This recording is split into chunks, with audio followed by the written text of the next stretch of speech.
All right, let's talk about this one or two-time pad. This book, In the Enemy's House by Howard Bloom, talks about this. It's a very fun book. And they talked about this is what happened to Russia. They were using one-time pads. We've already talked about them. One-time pads are the essentially perfect cryptographic system.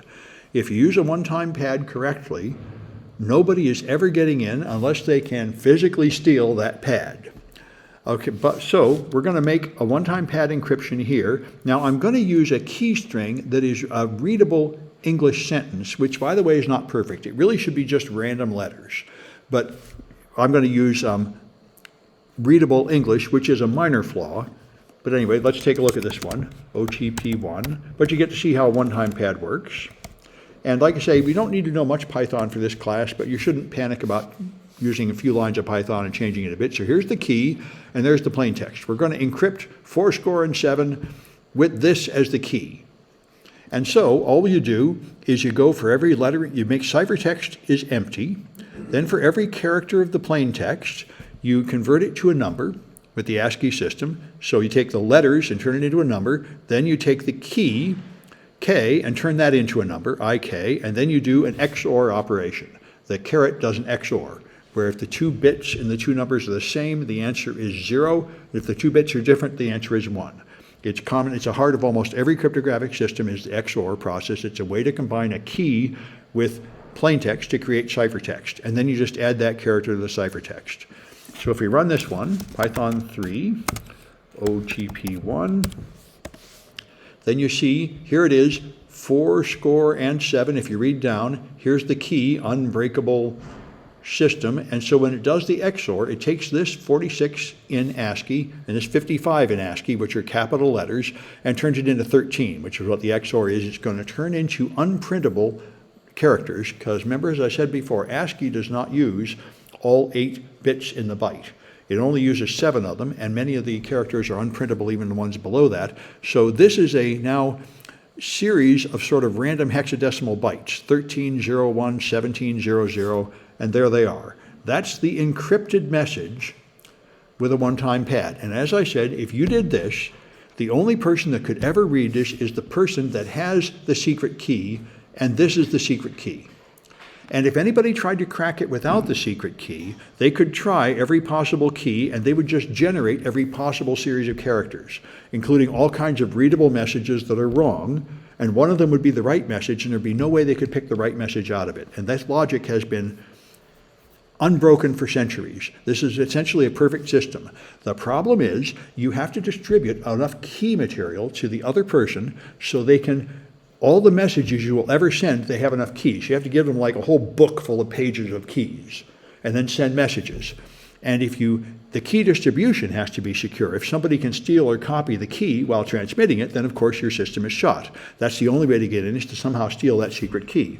And what happened to the Russians is they didn't have the ability to distribute enough key material, so they started making more than one copy of the key. They put in more layers of carbon paper and make like 5 copies of the same key thing and send it to different locations. And then they would send multiple messages encrypted with the same private key, because they figured how bad could that be? And it turns out it's really bad. This system is perfect, and if you make that mistake, it shatters like glass and becomes terrible. So, all right, you can decrypt it with the same key, and there's a challenge here just to decrypt a known encryption with the known key, which you can do. But what's more fun is the crib drag, and I've got demonstrations of that here. So now we're going to break this. Here's 2 ciphertexts that were encrypted with the same key, and we don't know the key. This is what the Germans were faced with when the Russians did this. Now, in our case, the key is going to start with the word the. I'm going to give you a start just to get us going. So I should have that set up here. That should be my crib1. Let's take a look at it. Yeah, so here's my crib1.py.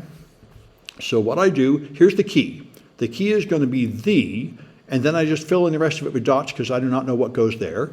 Here's the 2 things, 1A, 0D, 0D, 07. Here's the 2 input hexadecimal things turned back into bytes. So I have 2 ciphertexts and a key, and I only don't know much about the key. So now I'm just going to have a loop, and you'll see how this runs. It's going to let me guess. So if I run this thing in Python 3, crib1, all right, so it prints the key And given that, it prints this and that. Now, what you do, they call this a crib drag. Let me make it bigger and higher on the screen, easier for people to see.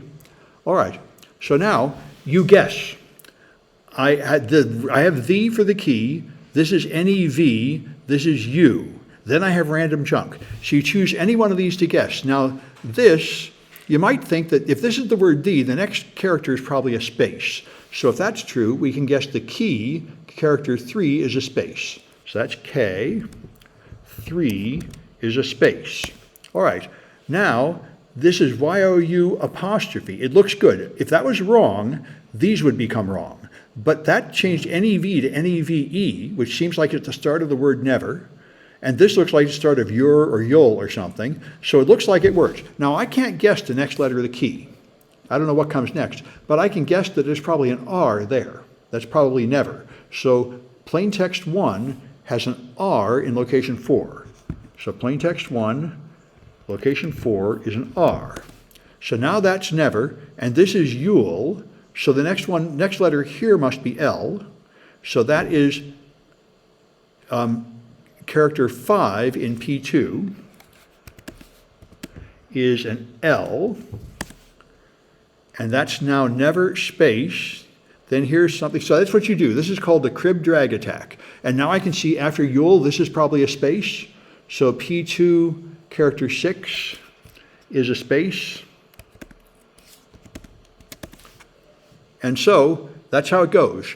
You can crack it without even a computer or anything this way. It is amazing how this perfect system turns into completely almost plain text if you use the same key twice. And because you can guess little pieces of it. And you have 3 places to guess. And if you don't have anything to start like this D, you just choose a common letter like D and just try putting it everywhere. And see if any of it produces readable text in the other lines, and that gets you started. So it turns out to be surprisingly easy to crack, and so I gave you one here that you have a good easy start, and then a couple of harder ones where you have less and less information to start from, and you will discover it's not that hard to crack this. And I thought that was pretty amazing. So I was real happy to get that working. Anyway, that's what I wanted to show you about the joy of the 2-time pad, and that's why we have to have this course. It is very easy to sloppily implement cryptography and not achieve your goal. You think you've encrypted this stuff, but in fact you've made a mistake so that skillful people can get right in. It keeps on happening over and over. So just learning to correctly apply the simple techniques is a huge step forward for everyone helping to develop systems.